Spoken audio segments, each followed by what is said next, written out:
Hi guys! So ayan nga pala guys, mag-i-sleep over kami sa best friend ko. Ayan bahay ng best friend ko. Ayan, nasa taas kami sa second floor. At tuwang-tuwa nga si Matmat guys, kasi ang laki ng space sa labas. Ayan. Saka kita niya yung mga brum-brum. Sobrang mangyan niya sa brum-brum guys. Kabilaan kasi may kalsada kaya tuwang-tuwa siya. So yan nga pala yung dating pinapaupahan niya yung mga room na yan. Hindi siya as in room lang. Ano siya, parang studio type. Parang yung sa mga condo unit, ganyan. So yan, ang laki niyan. Tapos sa baba guys is yung mga, ano bang tawag din? Parang mga tindahan guys. So yun, sana all. Pero ngayon nakatira dyan yung kapatid niya. Tapos yung nag-aalaga sa baby niya. Tapos dyan, yan yung pinakang room nila. Yan, so tutur ko kayo guys. Yan yung best friend ko, yan yung naka-pink. Tapos si Bibe, close friend ko. Ayan yung bahay nila. Ang liit lang ng sala nila guys. Ang cute. Tapos yan, pero ang ganda. Kasi napaka-aesthetic. Naku, pares kami ng best friend ko na ano. Gusto naman ganyan. Kapag nagkabahay din ako guys, gusto ko ganyan talaga. Kasi nga, yan yung mga plan ko. Yan yung mga gusto ko. Kasi nakikita ko sa mga TikTok, sa mga Facebook, ganon. Yan yung mga uso. And then yan yung room nila. Parang ginawa nilang room. Yan. Tapos may CR na siya. May kusina na. Tapos may konting sala na. Maliit na sala. So yan si Bibe, nakita ko kasi yung mangga. Ayan yung CR nila guys. Gumagawa kami ng shake.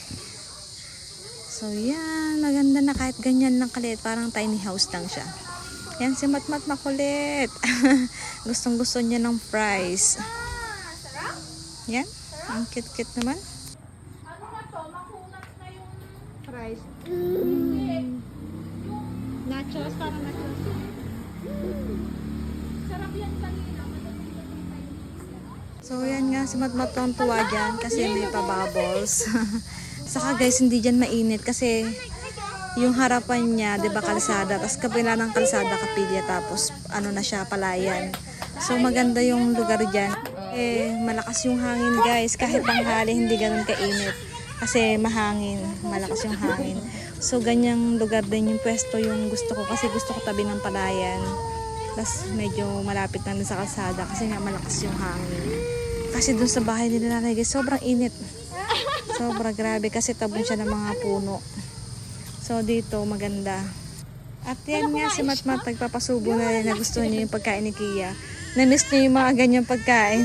Yung walang lasa tapos puro gulay lang. Tapos konting rice. Ay, sas naman ang baby ko na yun. What happened? What happened? That is my baby. Fell down. Ayan, nalaglag siya. So, nung gabi na guys, ayan, nalinisan ko na sa Matmat. Tapos yan, sinusot niya yung tsinelas na suot ko. Gustong gusto niya pang malaking tsinelas. Ang cute. Ay, tight naman yan. Tuwang-tuwa siyang isuot yung mga pang matanda. Pawis ka na, babe? Burumbo. Ano yan, burumbo? That is a sleeper, big sleeper. Katabi ko nga pala guys, si Matmat habang nag-voice over ako. At nakikita niyo sarili niya, natutuwa siya. What's that? What's that? Matmat?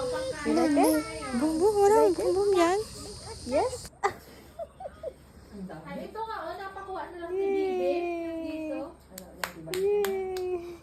Sleep na ikaw. Oh, yan nga guys. Ayan, nag-prepare kami ng breakfast. At dyan kami sa may terrace kumain. Sobrang sarap ng hangin guys. Umaga yan. So yan, kasama namin si Led, kapatid ng best friend ko, si Bibi, saka si Jen, yung best friend ko. Dalawa kasi silang Bibi, nakakalito. And then yan, si Matmat pala kumain na siya, pinakain ko siya ng pagkain din ni Baby Kia.